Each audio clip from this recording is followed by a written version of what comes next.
into the server. Excellent. So do have a glass of wine, do enjoy dinner, and ask your questions. So I'm going to give you a list of things I'm going to go through, but I want to listen out at the beginning if you've got any specific questions right now, even before we start thinking, that we can add to the list. So I want to go through, because when I look at Nepal, there's two sides of Nepal. There's the Annapurna side and the Everest side. So I'm going to talk about both of those sides and the benefits of that. I'm going to talk about altitude sickness and when it starts to affect us and what we can do about it. Some of the must-sees if you go to Nepal that you want to put on your itinerary. There's often when we go, this is not just about the treks I run, so I'm trying to do this as a conversation about if you go to Nepal without asking, you go on your own or wherever, what some of the things to be aware of. So what about travelling in Nepal? How do I get around from place to place? What's it like there? How bad is the foot highway in Everest? So basically we always talk about the busy part to go to Everest. How bad is it? What does it mean? How fit do I need to be to trek into Nepal? What about the tea houses? You know, there's tea houses everywhere. There's wilderness campsites. There's eco campsites. What sort of place should I stay in? Food while trekking. Will I get sick? Because, you know, I keep hearing the story about Nepali belly. And then I want to go through our itineraries of the things that I'm offering, and so to go through that and then have a look at what might suit our audience, the ones here on the screen and the other ones. And, you know, sort of the distances. So how long do I need to allow for a trek in Nepal? You know, can I just do it in 10 days or do I need to load more? So really about the timing of Nepal. So there's some of the topics I want to cover. Does anyone have any burning question that I can write down now to make sure I don't miss that in the conversation? That sounds like a comprehensive list to me, Sonia. Thank you. I know nothing about it, so I'm just, you know, listening. You're just here. Have the three of you and other people, I think a couple more dialing in, have anybody been to Nepal yet? I know. No, and no. Okay, right. And so this is really covering up all the things that you might think about Nepal. Besides, as Dave said the other night with Craig, it was like, well, we've seen lots of beautiful pictures. So I put a beautiful picture of Amma de Blam up in the back corner and one over here of Everest with me in the front. So I put a bit of teasing. And I don't want to do a slideshow on Nepal. I can throw up a billion pictures of Nepal and a billion things to look at, but you can always go to the web and see that. I just want to make sure that we cover off the things that are, well, if I was going to trek there, what do I need to know? Okay, let's go through it. So you know, we've got someone who wants to go to Everest. Two people want to go to Everest, and one's interested in Nepal, and the others are going. I've even had people more interested in the Annapurna side, etc. Sorry, Sharon. Hey, Sonia. Dave's trying to get in on this call somehow. Can you see him your end? Can you send me the Zoom code, please? Dave can't get in. 1 minute. I've already sent it, Sonia. All right, so I just sent it to Sue Nelson, so her husband's dialing in. So. All right, well, let's just pause. I can always edit this bit out. That's why he's struggling to get in. Exactly. No, the flight's not at the pub. I want to know why Sharon's out of the picture. You're coming to the Foxes. I'm eating. That's okay. I don't know Dave's number, but so Claire, we'll just pause while we just get this in. I know Sue's husband's trying to dial in soon, and so obviously here's Kaz. So there we go. Paste. I love the way that Dave's doing it from the here he is from the what do you call it? I have Clive's number. Do you have Clive's number? I do have Clive's number. What are you after? Clive's mobile. No, Sue Nelson sent it to him. So. Oh, right. Okay. She sent it through because I just texted her the number a few minutes ago. We'll just wait for Dave's audio. Say hello to him. Some pub, yeah. He's obviously on a 3G connection. Yeah, maybe he won't. Maybe he'll watch the replay. Dave, if you're there, don't worry about saying hi. You can just wave. Maybe you can't even wave. Maybe you can just say. Just hold off the beer. As long as you're on mute, we're good. We'll edit this bit out. So. Nepal, it's enormous, right? It's a very long country, and a very long country filled with an entire Himalayan mountain range. And we only go to Nepal to see the Himalayan mountain range. The people are beautiful. You sort of see similar people in Tibet. but the Himalayan mountain range. So I like to separate the country into two sides. I like to separate it into an Everest side and an Annapurna side, and both are beautiful. So in fact, when I say which is better, Annapurna or Everest, neither. You must see both. So at the end of the day, whether you do Annapurna first or Everest first, both sides of the mountain range are spectacular. And what you have is big, iconic mountains on both sides of the ranges. So when you look at the Annapurna side, you know, you've got, if I look at that from a perspective, you've got the Fishtail Mountain, which is a spectacular, sharp, pointy mountain. You've got Annapurna South. You've got a beautiful range of mountains. Often I find on the Annapurna, it's more singular mountains, you know, rather than a massive range. So you get peaks, and then you will see mountains, but little ones, and then you get peaks again. So the Annapurna is more spectacular in terms of its peaking of mountains. So you have a mountain all on its own, which is quite spectacular. Annapurna is, I think, from a religious point of view, a more Hindu-based side of Nepal. And you see that when you're looking at the temples, when you're looking at the people, when you're looking at the markings of the rocks and things like that. So they actually mark a lot of their areas by their Hindu or their Buddhist space. So I find that the Annapurna is a little bit more Hindu space or Hindu orientated. I also find that when you trek in Annapurna, you're trekking at a lower altitude. So there are, on average, you know, you trek at 3,500, 4,500 meters, you'll go to 5,500 for some big passes. But, you know, once you go above that, you're talking massive mountains. So there's not a lot of 5,500 to 6,500 to 7,500 meter ranges. In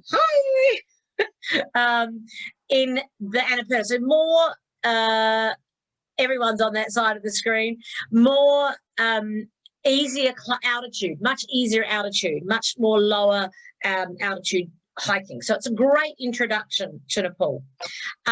Also, when it comes to that, when you leave Kathmandu, you go to Pokhara. Pokhara is a beautiful little town in the Annapurna region, and it's very small compared to Kathmandu, and so you feel like you're actually in a really cute town.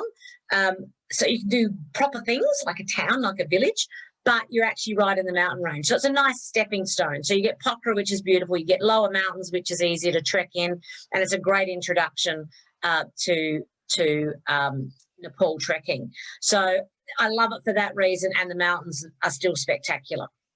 When you go to the Everest side, you basically go from Kathmandu to one of the small villages, and these are very small villages. And so you know about the whole Lukla airstrip. So anywhere you fly on the Everest side, you generally fly into a very small airstrip. So Lukla is 500 meters long. That's it. They land, they finish in 500 meters. I felt like I've been to another one called Paplu, which I swear was even smaller. Like I swear it was only 250 meters. I think I counted 20 seconds from the plane landing to the plane stopping. So you're talking small villages, small airstrips, and that's how you get there.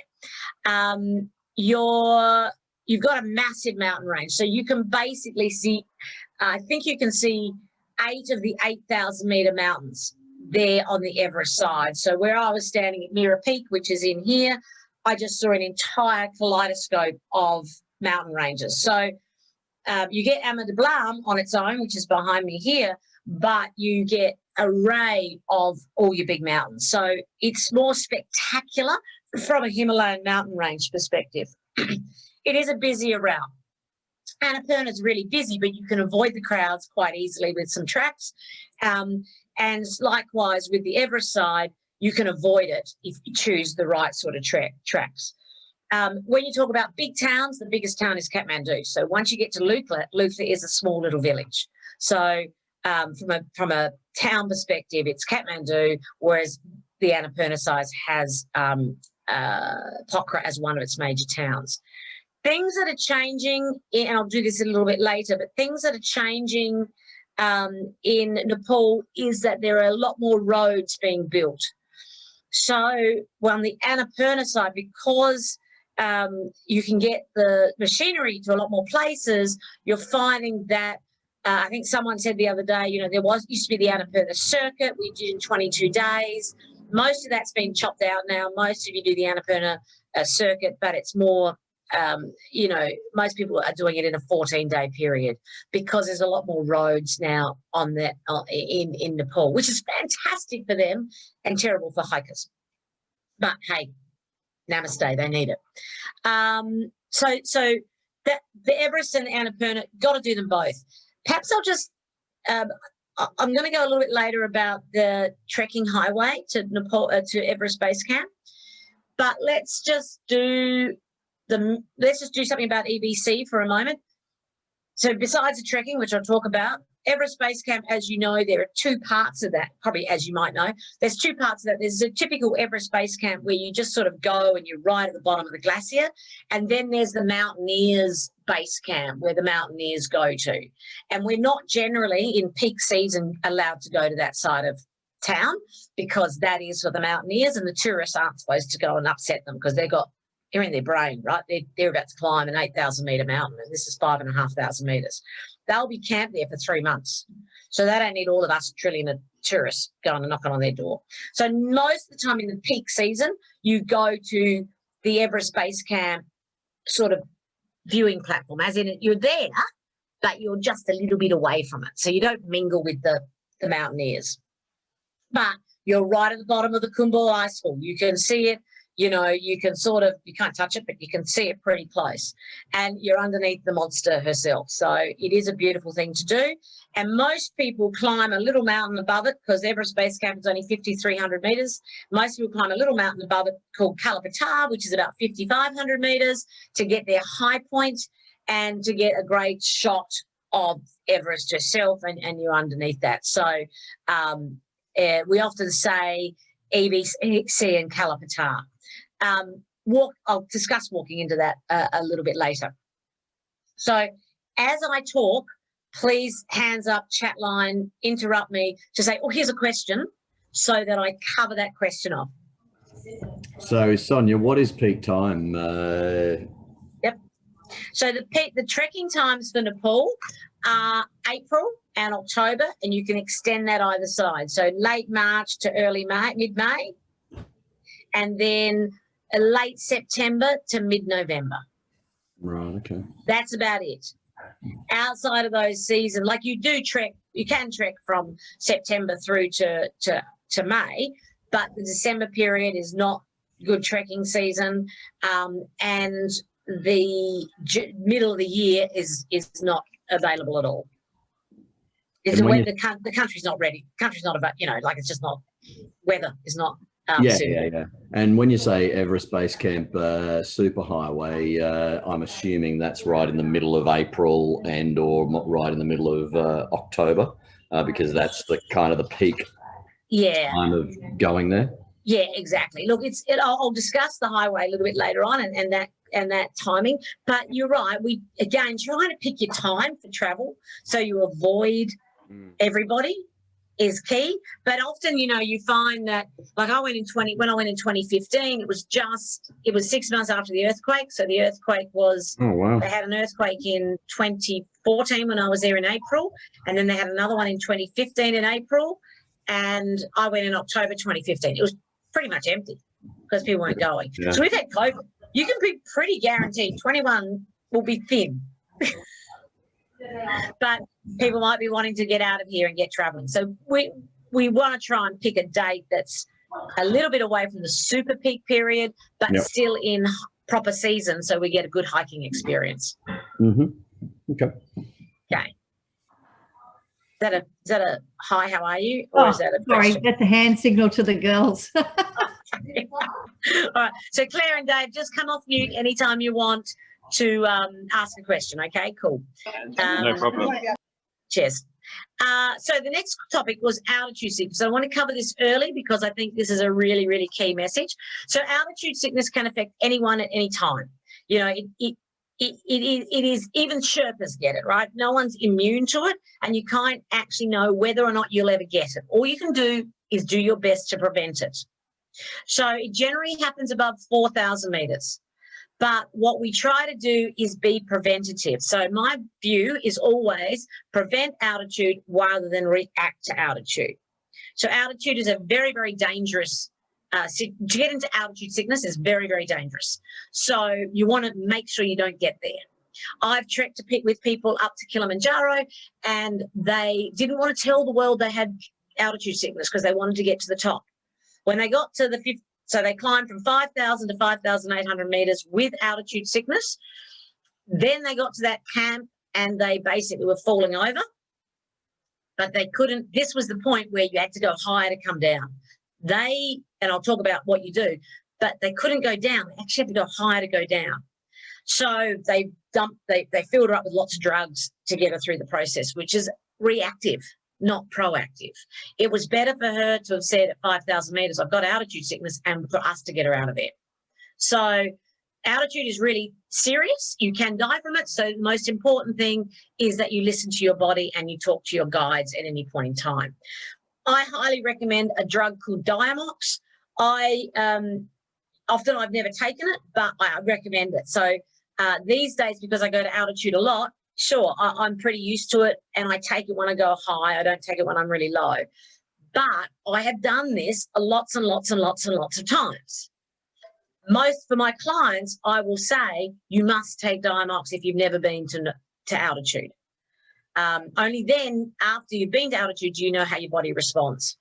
And Diamox basically reduces the buildup of fluids in your brain, and it reduces the side effects of altitude. What are the side effects of altitude?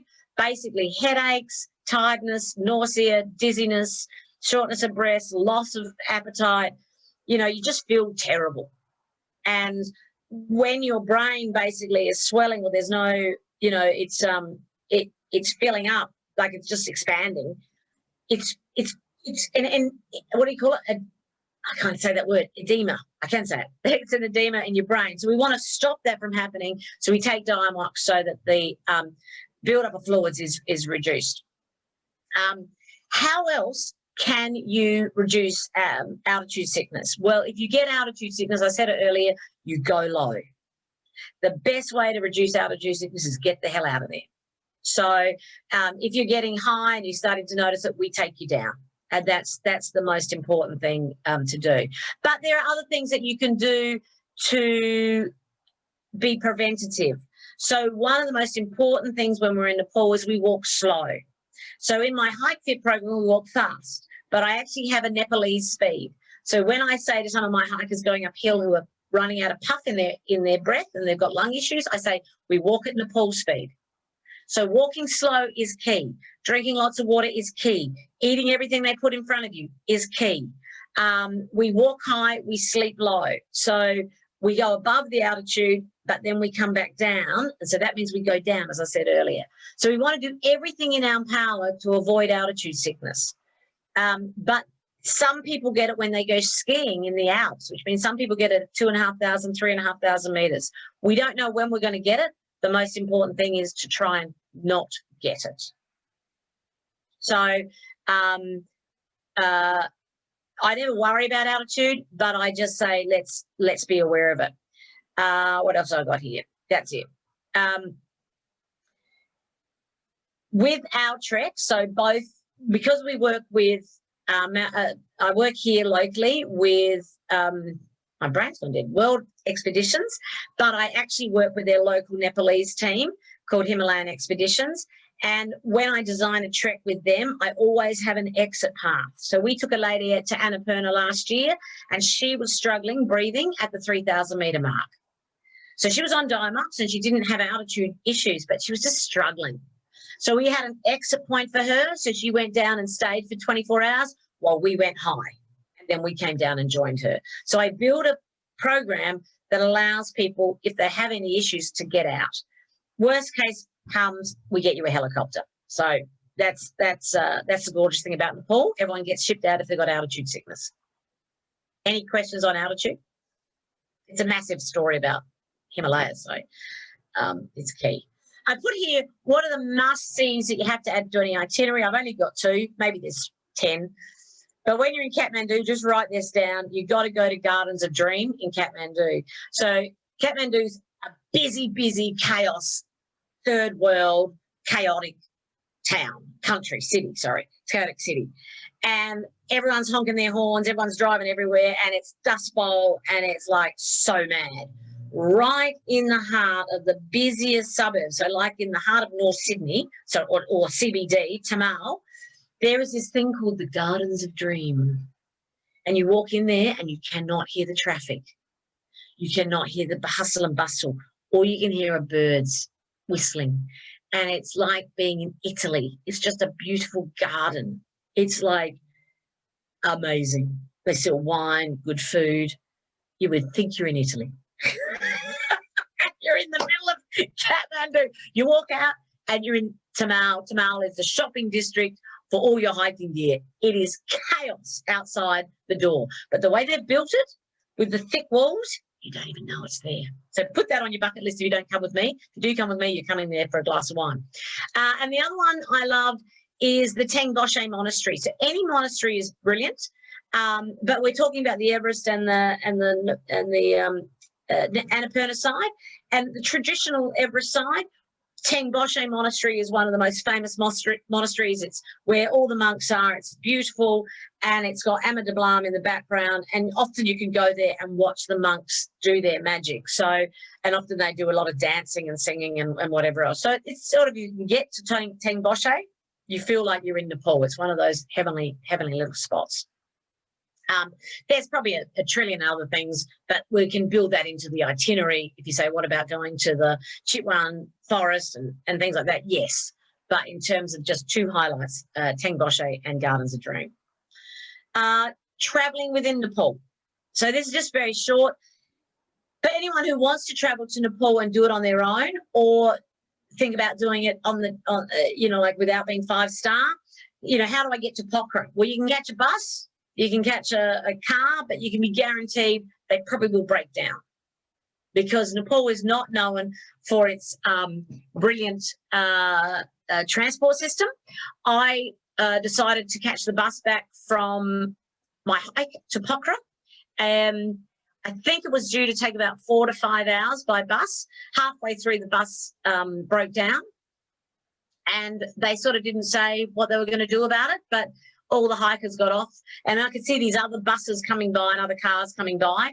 So I just worked out I'm just going to flag another bus down. They don't stop, but I sort of jumped on anyhow. So most of the other guys are still sitting there now, 5 years later, because you can't be guaranteed they're going to fix up a bus or how they're going to fix it up. So keep away from public transport, keep away from being cheap, just fly everywhere. The planes are safe. The pilots are brilliant, and it's the best experience in the world, even if you hate baby planes. So that's the only thing I'll say, is that if you are scared of flying and if you don't like baby planes, then Nepal is going to be a struggle for you, because it's the way to get around. And so the flights into Lukla hold maybe 10 to 12 people, one of those really small planes. And, you fly through the mountain range and you've got that 500-metre airway to land on and stop. And they fly in like that. So luckily they turn around really quickly. But the plane lands, the people get off, the people get on, the plane leaves. The plane does not turn its engine off. So it's gorgeous. It's exciting. But if you don't like flying, this could be a problem. Pokhara, big difference. Pokhara, you can have 30-seater planes. It's a big airport. It's like Adelaide. It's a big airport. It's like Hobart. No, Launceston. There we go, because Adelaide's got a bit bigger as time goes on. But yeah, so just you really get around either by foot or by plane. Okay, so here's the question to you, Craig. How bad is the foot highway to Everest? Well, it wasn't your question, but it leads on to the super highway, or whatever we want to call it. So we go to the Everest Base Camp, and people talk a lot about the fact that it's super crowded. So Lukla is the gateway to Everest, and very soon after Lukla is a town called Namche, and Namche sits around about the 4,000-metre mark, and Lukla sits around 2,500-metre mark. And that's your entrance. So to get into the Everest National Park, you basically start at Namche. So it is a very busy part of the road is between Lukla and Namche. And as you go through the little towns and as you get higher, people thin out, but they're pretty thick through the little villages as you go up. So you feel like you are walking with a lot of other people. And remember, there's trillion trekking companies out there. So when you're traveling, when you've got 16 or 10 people in your trekking group, you've got a support crew of 30 more people. So in your group alone are 40 people probably traveling to that town. And then there's another 15 other trekking companies with another 40 people. So you can see why it's busy. And then you get the local traders and their donkeys and the mules and the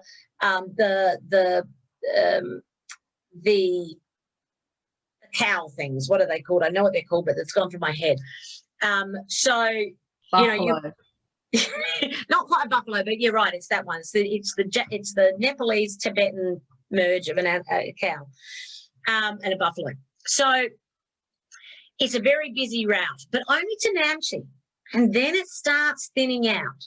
So Namche's we call it Namche Bazaar. It's a big town. It is there. It's the local trading town. So all the villages come into Namche. Everyone goes to Namche. But traveling to Namche is one of the most exciting things you can do, because you're actually going up through this beautiful valley. You're going up. Remember how everyone knows about the 2 big bridges? So you climb up, and then to get to Namche itself, you've got to cross this suspension bridge. And it's a massive suspension bridge, but it's the top one because there's a one underneath it. So when you approach it, you see these 2 suspension bridges, and it's glorious. And you walk up to the top, you walk across it. You always have your photograph taken there. It's mandatory. And then you keep going up.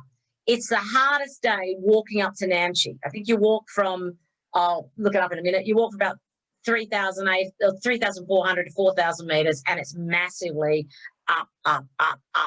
It's a big climb. But then you see the guy who's carrying his fridge and then his bag of potatoes and other things on top of his fridge. And then you see the other guy who's got 15 planks of wood on his back because he's building a property up the top of the hill or something. So when you see the locals, it's not that bad. It's not that bad. You've only got a little 5-kilo backpack on, so it's not that bad. And ask questions through as we go through. If you get to a topic and you're interested, just make sure you put your hand up or shout out, and we'll make sure we cover that topic. If not, then shortly afterwards. So we're just going through the road to Everest because it's the road they talk about the most, which is how busy it is. So yes, it's going to be busy, but guess what? It's 3 days out of 18. So to go to Everest Base Camp or any of this area, you're generally up for a 15 to an 18-day expedition, of which you're trekking about 11 to 15 days. So if you've got an 18-day expedition, you're trekking about 15 days. So it's only 4 days out of 15. So once you get past Namche, things thin out. And one of the things I'm looking at, and one of the things I will do is adjust an itinerary based on clients' requirements and requests. But I've looked at one itinerary on the Everest side, which doesn't go to base camp, but goes to the view of where you're going to see a great view of base camp. So it does the whole thing without touching base camp. And the reason is I want to keep away from the busy routes and the boring parts. So I'll talk about that a little bit later. But, you can build a route to EBC without making it down the traditional boring routes. So I think it's key that when I'm looking at trips, I'm not building something, well, when I'm looking at trips, I'm trying not to build something that you can just buy off the shelf from anybody. I'm trying to build a trip that's exciting, it's different, and it doesn't use the traditional route. You can get that anywhere, and you can go and get that from anyone. So I'm trying to do things a little different.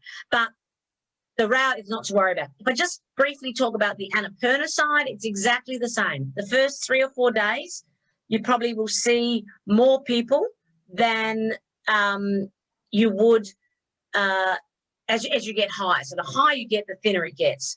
Now, the trek I took last year and the trek I've designed for the Annapurna, we didn't see any other trekkers in the entire 11 days we were trekking. I think we saw them on the highest point because that only holds 8 beds, and we had 8, and people were coming down as we were going up. So, you know, the Annapurna trek that I've designed is very much off the main trail, and what we get to see is villages. And that to me is what Nepal is all about. I'm just going to pause there. Any questions about this super highway? Because I'm not really sure what questions are in people's minds, so I'd love to make sure I cover them. All right. I've got a question. Yes, Guy. I haven't had much time to do any research to review geography or anything. So where's the Annapurna region in relation to the Everest region? All right, so that was my opening discussion, and I'll just briefly do that.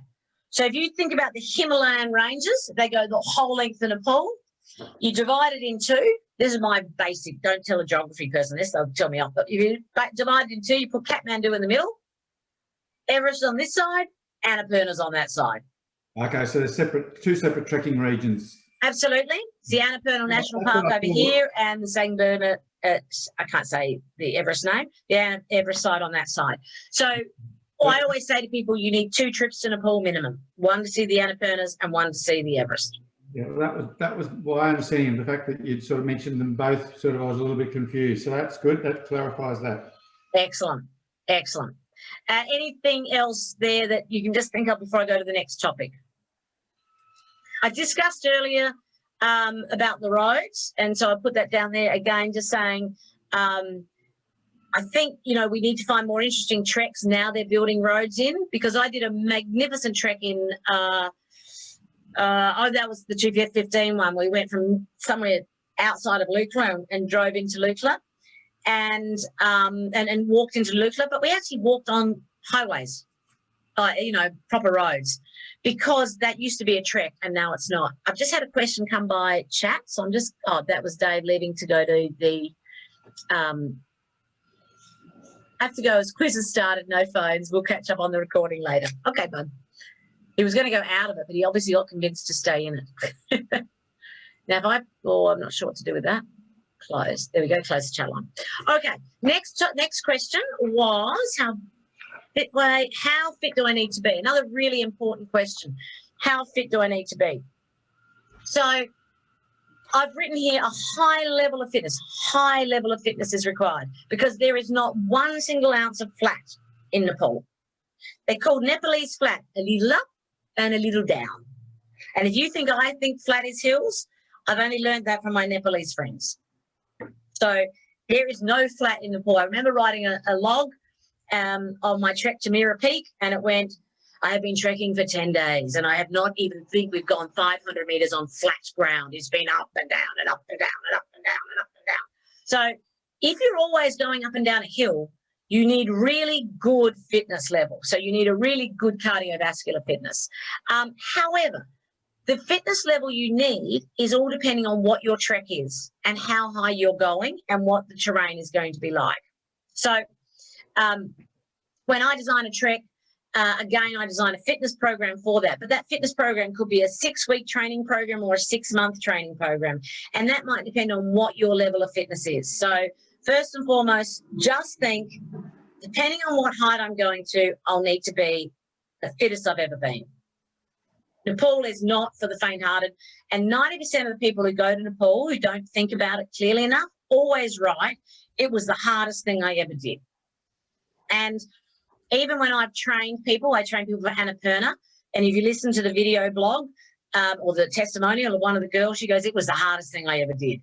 Now, she was fit, she was trained, she was ready, but it's still hard. So my job is to make you as fit as you can possibly be, and I design trek fit programs specifically for things like this. And when we take a trek, we make sure that you are fit, because I build that into your costing. So I build that into the program, actual trek fit program. But just don't underestimate Nepal. It's hard. It's hard, hard, hard. So, and I know when I went in one of the years, I thought I was the fittest I'd ever been. And even like I've done Mira Peak and I was fit for that. And I've done a whole bunch of other mountains. I was fit. But this time I was doing this business. So I was, you know, super fit, or just starting this business. And amazingly, I just walked down here. We had to walk down this massive hill, which could have gone for 8 kilometres. It just went straight down, never stopping. Just somehow never stopped and just went straight down. By the time and then we had to go up the next hill, like after lunch, we had to go up the hill. And then we had to go down the hill to the village. And the next day I couldn't walk. My knee busted on me. And I tell you, I was in tears. I was in tears because I thought I was the fittest I'd ever been. And now I've got a busted knee. And I went, I'm not going to make it. I have to pull out. The Nepalese boys are brilliant. A little bit of drugs, a little bit of cold water, and a little bit of funny, it probably was magnesium. It's my magnesium. That's probably what they used on me. And I was better. So 2 days later, I was back to normal. But it will kill you. It will destroy you. So you have to be fit. So, but that doesn't stop us. We still go. We still love it. You know, it's a good challenge. So any questions on fitness? Just be fit. Good. You do things mentally fit. Yeah. Oh, look, that's what I mean. You need to be fit, but also up here as well. Yeah. That's so key. That's so key. So, and last year, so just so you know, last year when we took our trek to Annapurna, I had 8 people. 4 were from America, 4 from Sydney. One of the ladies brought her 14-year-old daughter. So, you know, a 50-year-old mum brought her 14-year-old daughter, and both were brilliant. Then another lady was 72, and she was perfect. She just found that the altitude was getting her because she did realise afterwards that she'd had some lung issues as a younger child. And the 4 Americans, the average age of them was 68.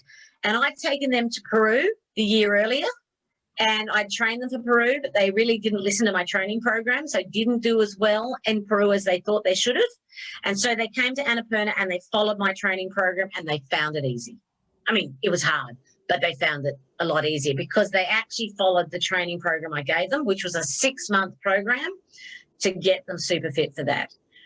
They took the Diamox, we walked slowly, we drank a lot, we ate a lot, and we managed the altitude. Now, the Annapurna trek I designed only went to 3,500 metres. We were going to go to 4.5, but it snowed in on us, so we couldn't. However, the Everest Side goes to 5,500 metres, so it does take another level of fitness, but nothing that we can't manage and do together. Topic number whatever is Teahouses. This is for Claire. Teahouses versus Wildness Camping versus eco campsites versus 5-star luxury. So there is 5-star luxury out there. So the Japanese have come along and they've built an awful lot of 5-star tea houses. So you actually go through, as you walk up to Everest, I kept finding all these amazing places. I don't know what they look like inside, but they look gorgeous on the outside. And when I say 5-star, I mean Nepalese 5-star. So, you know, it's not 5-star.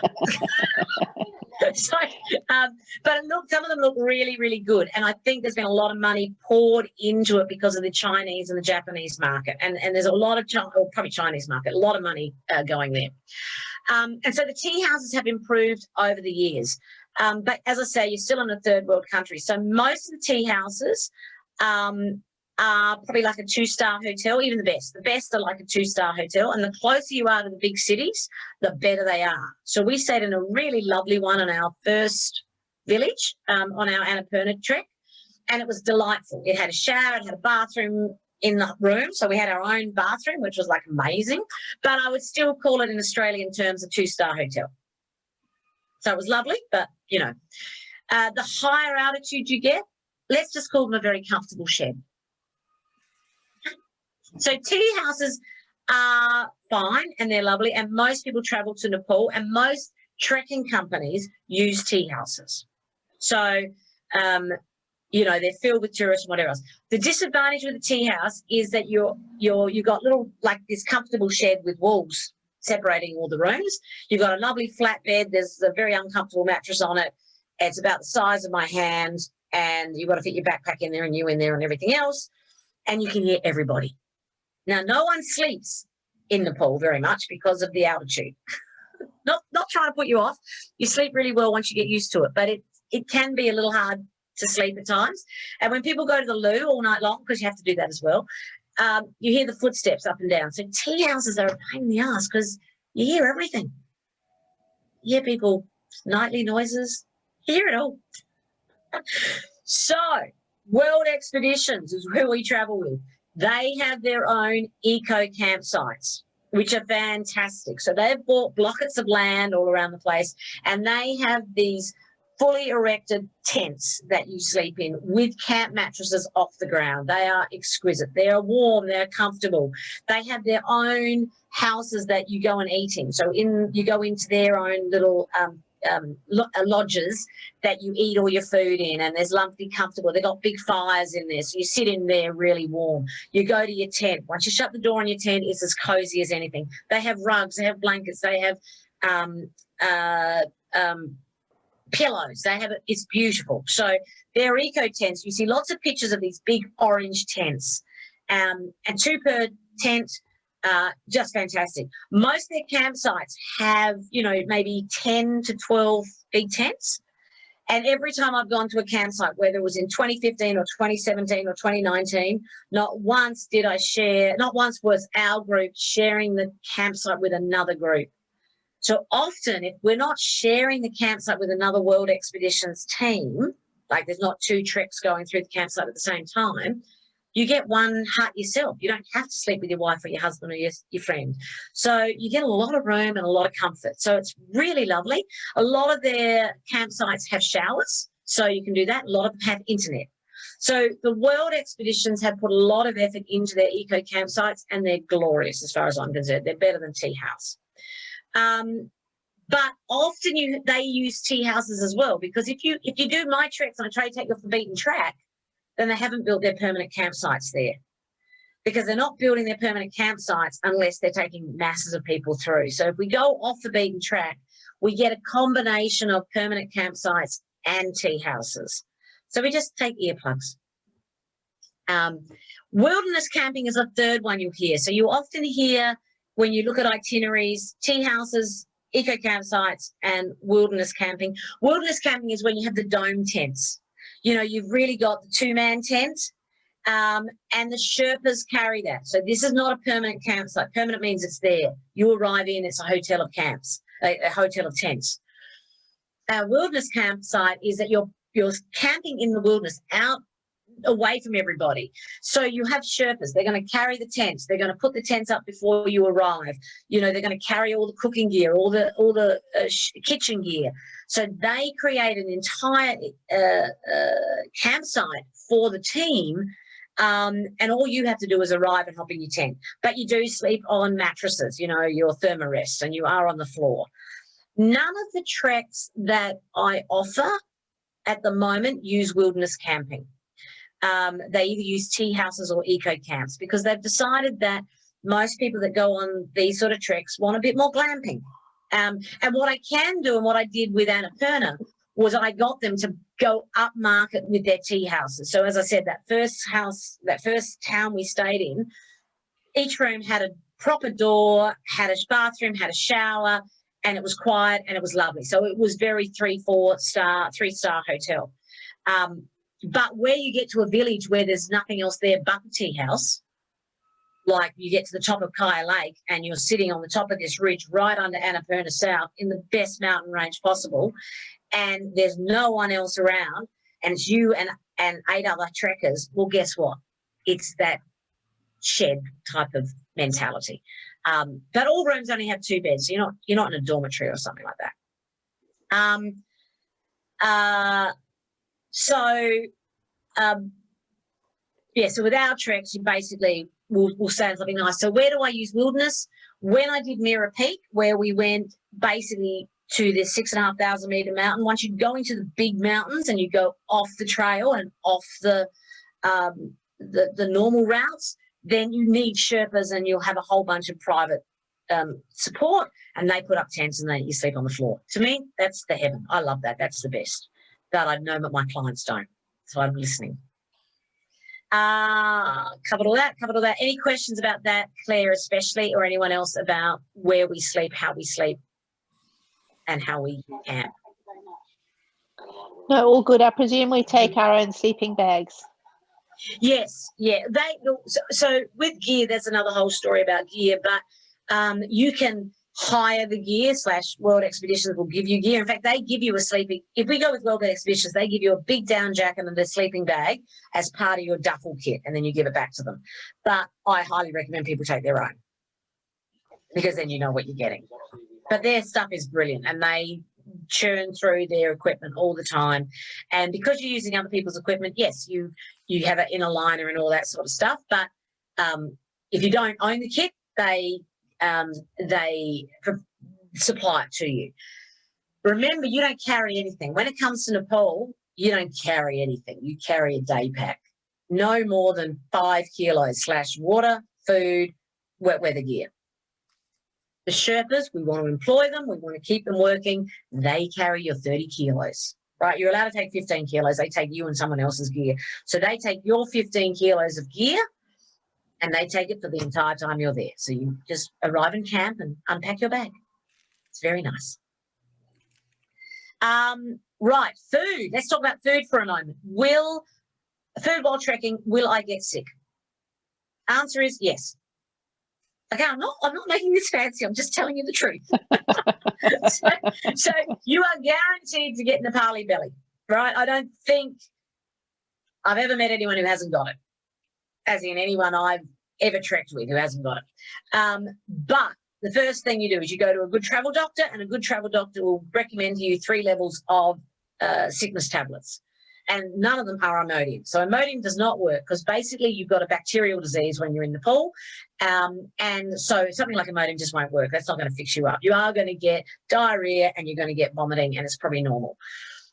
You can avoid it, because we'll probably all avoid it now because of COVID. We've learned how to use our hands and wash them a trillion times a day. So the reason you get sickness is because it's usually passed on from someone else. So someone's picked up a bug, and they've handed a plate across, and you picked up the plate, and now you have the bug.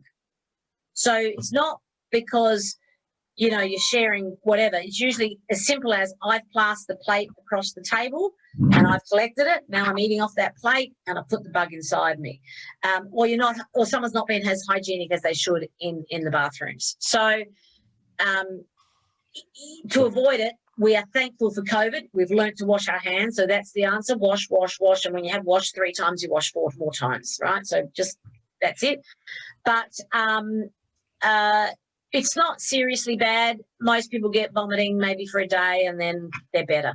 The drugs kick in. They're a great drug. So my travel doctor always recommends 3. As soon as we get the hint of travel sickness,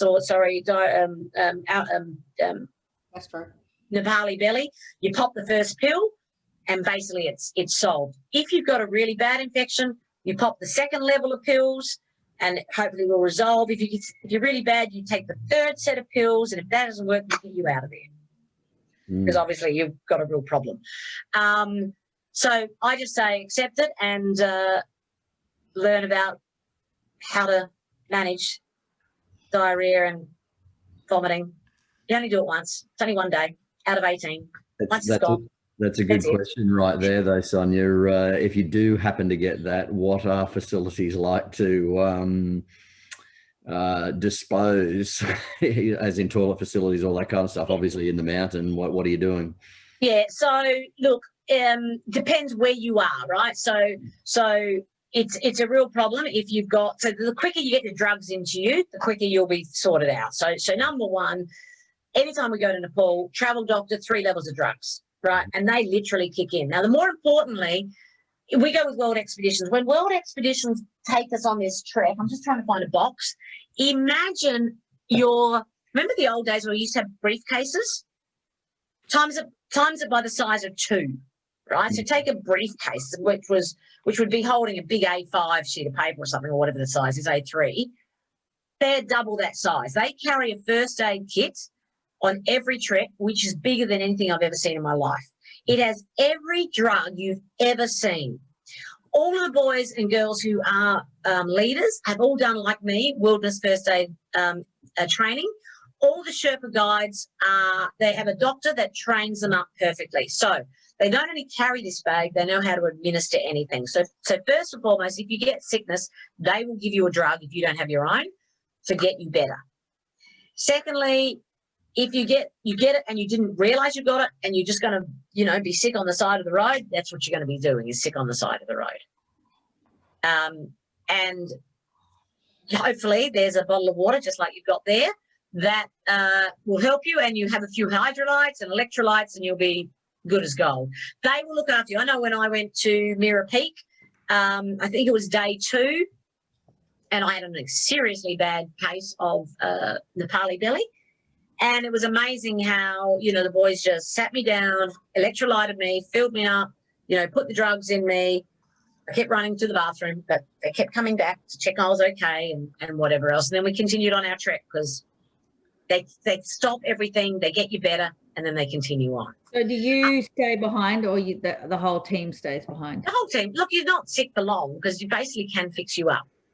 But no, they'll make sure that you don't leave. Like if you were really bad, so again, going back to my team, when we do these treks, if we use, you know, us, and we've got World Expeditions and the Nepalese team, if there's 10 of us, you can be basically guaranteed there's a bunch of support mechanisms, right? So there's usually 3 guides, so there's head guide, side guide, a camp guide, then you've got your head chef, your assistant chef, your second assistant chef, and then you've got all your Sherpas who carry your gear. So there's probably 15 or so people. And way that I do my treks and make sure that we've done it is that they're good English speaking guides. And if you've got the head guide and the backup guide, and then you've got the Sadir, you've got 3 experienced guides. And usually the chef's an experienced guide. So one of those 4 people will stay with anyone who's sick, or necessarily walk them out, or necessarily get them out. So if you were really sick, one of the guides would be escorting you away and gone. Mm-hmm. So there's always enough guides. So when we had our last trek, as I said, Kathy unfortunately didn't go to the high camp and she was feeling a little bit unwell. So we sent one of the guides down the mountain with her, just so she stayed there for a day to get better and feel healthier. And he stayed with her and looked after her, while the other 2 guides and all the other thousands of team members went up to the high camp and stayed with us. So that's the gorgeous thing about the company that we use, is that we have enough support staff to support our clients. Very good. Okay, so food in the so the food. So I just said we should get sick. Let's talk about the food. If you go to the Teahouses and you don't use us / you don't use World Expeditions, who cook for you in the Teahouses, if you went to a tea house, they generally have a very American menu. There's dal bhat, and then there's pizza, carbonara, spaghetti bolognese. So very boring food. So, you know, and that's the same menu nearly in every tea house, pretty much identical. The better ones, the brand new ones, the ones we stayed at, they have really good Nepalese food, and, you know, the more upmarket ones have great food, and you can buy good Nepalese food and mojos and all up dumplings and good stuff. But a lot of the time, the 2-star and the tin shed guys, they're very much American food because they're trying to cater for the thousands of tourists that come through. However, we use World Expeditions once again. The nice thing, I talked about the medical component of what the World Expedition team do. The other thing they do is they train all their chefs. So when I talk about a chef, assistant chef, and third assistant chef, they basically take their chefs and they go and train them to cook food. And the food, they actually must have a recipe book, and they all learn to cook the same food. Because every trek I've done with World Expeditions, I always get the same food and it's the same quality. It's always brilliant. We don't find that one guy can't cook as well as the other guy. They're all brilliant chefs. And they will give you a range of Nepalese food and a range of American food. So, and the food is like a menu: Monday, Tuesday, Wednesday, Thursday, Friday, and next Monday you'll probably have the same thing. So it's pretty regiment because they've got to do that from a logistics point of view. But you get 3-course meals for breakfast, lunch, and dinner. You'll always have a soup. You'll always have a brilliant main course filled with protein, carbs, and veggies, and you'll always have a dessert. So, and you always have hot chocolate and tea and beautiful, you know, drinks and whatever else. So they fill you up, and our recommendation is you eat everything on your plate. That helps you with altitude sickness. Plus, you're walking and you're burning through calories. So you eat is so key. They always love making cakes. The Nepalese boys, their chef in World Expedition has trained them to make cakes. and they're very good. You have a lot of eggs on the place, and you'll see all the eggs get carried up. There's not powdered; it's real eggs. And what in the permanent campsites that WorldX have is that they have their own gardens. So they have their own gardens, they have their own chickens. They actually have an eco farm there. Plus, the chefs will always go ahead to the village and buy local food from the villagers. So all your food is always fresh. Because they'll buy the local food if they don't grow it themselves. And it's just exquisite. So you can be pretty much guaranteed if you use WorldX, their food is exquisite. A lot of the other companies, they buy the tea house food. You know, a lot of the people use tea houses and buy the tea house food. If we were to stay in a tea house, our chefs still cook the meal. Our chefs use their kitchen and cook the meal. So it means you're guaranteed not to get barley belly. Again, this whole concept, how do we keep you healthy? We try to keep our hygiene healthy, and they keep their hygiene healthy, and they keep their food healthy. So when I say we get sick, World Expeditions do their best to stop you from getting sick, but some people have a bad tummy, and then it goes through the campsite. So. Sonia, when you talk about protein, what about veggies or, in my case, pesco? You're that? Yeah. So they're really good. The only problem with us is you get a lot of eggs. so if they're serving up a goat curry or a meat dish or whatever else, or a chicken stew, you'll get an egg on the side, fried egg, or you'll get an omelette or whatever else. They want you to have protein. I keep saying, no, don't give me any more protein, I'm fine. They want you to have protein. So you unfortunately, you get a lot of eggs. Obviously, no fish in that environment because you're higher up in the mountains, etc. But the veggies are brilliant, the carbs are brilliant, and they do, they'll do different proteins. They'll do lots of beans. You get lots of great beans, but they always come to me and go, here's another egg. I don't want another egg. Oh, good. So they're good. They're creative, but sometimes they think you need more protein than I do. All right. No more questions. I want to quickly go through, if you would like to go through the 2 itineraries that I'm thinking of, just to give you a range of ideas. And then from here, people think about it and they will come back to us with what they're looking at doing. So besides this crowd on the screen tonight, the people who are watching this, we want to get some feedback, because these are 2 itineraries that I've put together, but I'm happy to work with WorldX and create some magic for you. So they'll go through the Annapurna trek to Kaya Lake, which is what we did last year, and it was spectacular. It's only 14 days, 11 days of trekking.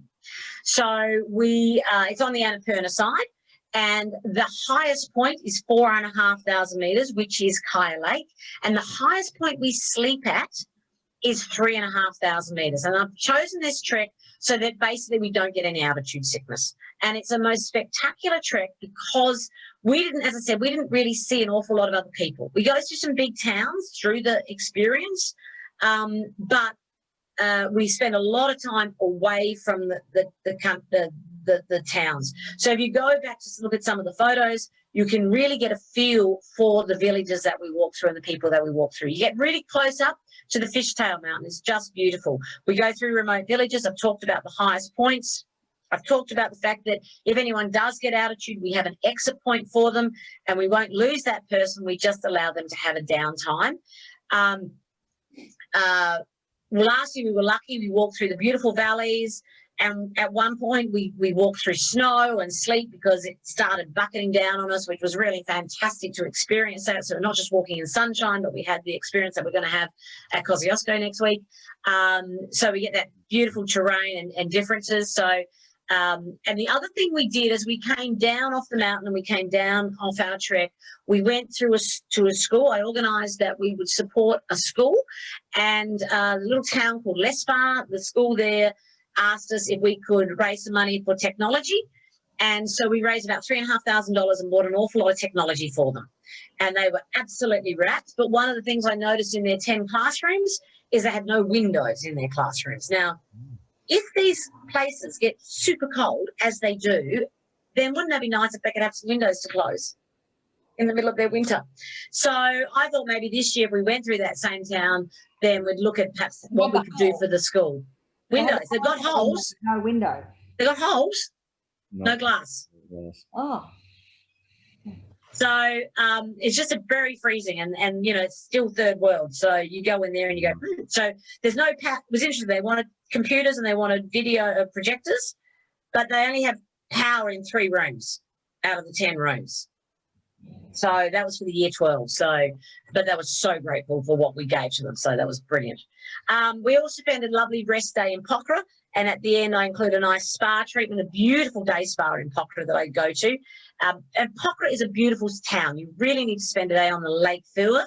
It is just spectacular. So this is a lovely trek, only 11 days. It's now someone asked me earlier, I've got it here, because the last thing is, it's 11 days trekking, but people talk about how long it takes us when we walk in altitude.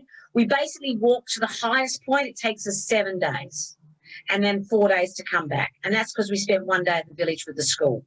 So, you know, 7 days up, slow, and we can just speed back down. There's a fair bit of, there's probably 2 days of not street walking, but, you know, management trail walking. But that's, as I said, because there's more and more development happening in Nepal, which is fantastic. The other trek I've done it's called the Everest Trek to Tengboche Monastery and Gokyori. So when you do Everest Base Camp, you leave Namche, you go up to Tengboche Monastery, then the traditional route is you go to Dingboche, Labushe, Gorakshep, into Everest Base Camp, up to Kalapatara, and you come back again. That's pretty much the traditional route, which I go, no way, because if we do that, you buy that off the shelf. There's another side that goes from Namche and you sort of go around this area called Gokyori, which is a really challenging high pass. And then a lot of people then go over the Chola Pass, and there's a little mountain that one of our hikers wants to climb called Cholo. And so it's a great entry to there. And then you go over there and then you end up in Everest, and then you'll come back the same way. It's all gorgeous and lovely, but there's an alternative route, which is we go from Namche, we go to Gokyori, and instead of turning left to Everest, we turn right and we go to the Ranjola Pass. So it's another very hard pass, and then we come back. So what I'm doing is going to Namche, Tengboche, so go out to see the monastery, go and have a look at Ama Dablam and have a look at that beautiful area, then come back up to Gokyori, do the challenging Gokyori Pass, Ranjola Pass, and then come back. So trying to keep remote rather than through the main area. Now, if we've got people online and here tonight that want to do Everest Base Camp, then that's fine. It's the same path. I would not take the traditional route. I would take the Gokyori route over the Cholo Pass into Everest because it's spectacular and it's hard. And I think if we're going to do it, we're all going to be challenged for the hard bit. So it's a beautiful, challenging trek. The thing about the Everest side is you're really looking for around about 18 to 20 days. And the reason is we're going to 5,500 metres. So we now have something like 10 days of climbing to the high point and 4 days climbing back. So I said earlier, Annapurna, 7 days up, 4 days back. Everest, 10 days up, 4 days back. Now, that's the trek I've done. You go out to Everest, it's the same thing, but we would come back in different ways. So a couple of options on the path, plus there's alternative options if people go, I really want to do this, and I'm going to have 1 trillion people tell me what they want. I've had some who said, I really want to go to Annapurna, others who said, I really want to go to Everest, others who said, I don't want to go anywhere near Everest Base Camp. So I'm going to get variations, and I'm just going to listen to the crowd and pick a trip, and next year you go to the other one. Sonia,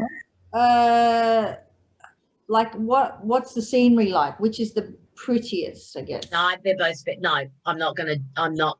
It's like picking between your children. Okay, so they're all beautiful in their own right. They are. No, Nepal is like, this is my 5th time back. I'll go back every time that border's open now. I'll be back every year. Nepal is just, you fall in love with it. Right. The people, the scenery, the mountains, you know, it's the people spectacular. Going from the villages don't harass you, or they do harass you? No. Oh, not the people, the children. For The what? children do. What money Trying to sell or you things, I suppose. They want lollies. They actually ask for money and then you give them lollies and they're not really happy, but that's what they want, money first. But, you know, you just give them a lolly and shut them up. I think if I was to go with the road less travelled, and I haven't done the trek I've designed completely over Gokyori and Renjo La Pass and back through the other way, but that would be probably less travelled. But the Annapurna one is definitely the road less travelled and it is spectacular. I love the scenery on the Annapurna one. It was just magnificent. But I know that what we're going to design over here is great. I'll tell you the other thing I don't like about the Everest side is once you go past Dengboche or Tengboshe Monastery and then you go into Dengboche and Denboche, it's at 4,500 metres, or 5,000 metres. There's just nothing after that, right? So you're walking through a lot of nothing to try and you're under the mountains fine, but you're slogging through 5,000 metres and there's no villages. The villages are 2 days apart and you're slogging through this altitude to get to this little thing that says Everest Base Camp. So I don't want to knock it. It's just not as exciting. And that's why I've got the Gokyori thing. It's just not as quite as exciting as these challenging passes and things like that. So it's I think you have to do everything in Nepal. You've just got to. well, my view was it's the same thing day after day for days on end. Look, it is on once you get on the Everest side, it's pretty similar. Now, again, I haven't done my route that I've designed. That's why I've designed that route, because I actually don't want the same thing day after day, right? But the Annapurna side, because the altitude's not so high, it is absolutely spectacular. And I'll encourage you to have a look at the photographs to see the journey, because there's not one day that was the same. Every bit of environment, every bit of tree, every, forest we went through was different. It was amazing. The lower regions, up to 4,000 metres, everything is amazing. And above 4,000 metres, you're into the arid zone, you're into the alpine zone. So it is getting a bit boring. And so it is just brown on the ground and then these beautiful white mountains. I mean, you can never stop. I've got this one. Is that one stuck there or is it on a... There it is. I mean, you can't go past this thing. It's pretty spectacular. Right, when you look at that all day long. So no matter which trek you go on, Sonia, you do get to see Everest, is what you're saying. Yeah. Well, on the Everest side. Oh, so on Annapurna side, you won't see Everest at all? No. So go back to that beginning that Clive asked. So when you're in the middle, the Annapurna and the Everest, the two shall not meet. Right. So in Nepal, you don't see Everest? In Kathmandu? Well, okay, flying into Nepal, you go Kathmandu to go to the Everest side. So flying in, so what's your question? So flying into Nepal? I want to see Everest if I'm going. That's my question. Oh, black and white. You need to go to the Everest side. Okay. So I go back to that first question, and it's a good question for people online. There are two sides to Nepal, and you've got mountains, spectacular Himalayan ranges everywhere. If you want to see Everest, Amadablam, Chola, Lhotse, you go to the Everest side. If you want to see Fishtail, Annapurna South, Annapurna North, you go to the Annapurna side. If you fly in the mountain range as you fly in, one of those mountains is Everest. You cannot tell the difference between an 8,000 metre and a 7,000 metre and an 8,400 metre mountain when you're in the plane. You think you can, and you go, that's it. And I don't know. Even if it wasn't it, Craig would say it's it. Yes, I saw it. The flight in to Kathmandu is spectacular. You always get a window seat on the right-hand side. It is spectacular. Okay, very good. All right. Any other questions? No, I have one more. But I don't think I need to cover it because I think we did it. How long do we need to trek for Nepal? I sort of hinted at that, which is you need to allow yourself anywhere between 14 and 20 days to do anything in Nepal. This is not a short trek. I try to make my trips short because I know people can't take that much time off work. But when you're going to altitude, it's all about taking it slowly. So you go to the 5,500 metre ranges. You need to allow yourself 20 days from the office. If you're going to 4,500 metres ranges, you can allow 2 weeks from the office. Okay. So that is my list on the agenda. Happy to take more questions or comments, or let you digest it, and we can always talk later, etc., as we go forward. So I'll put this back up for the new people who haven't dialed in tonight, but I'll also put up some ideas of itineraries, and happy to go back to World Expeditions and give me an interesting trip to Everest Base Camp. But by the way, you will see Everest on the Everest side, and when you get underneath it, you don't see it that well. So when you're right underneath it in Everest Base Camp, you actually don't see it because it's covered by Lotsie and all these other things. So you get a much better view. In fact, there's a picture I put up to advertise this from the Everest View Hotel, which is a 5-star hotel, although it's 3-star in Australian terms. It's a 5-star hotel in just out of Namche, and there you have a cup of tea and you sit underneath Everest. It's a great shot.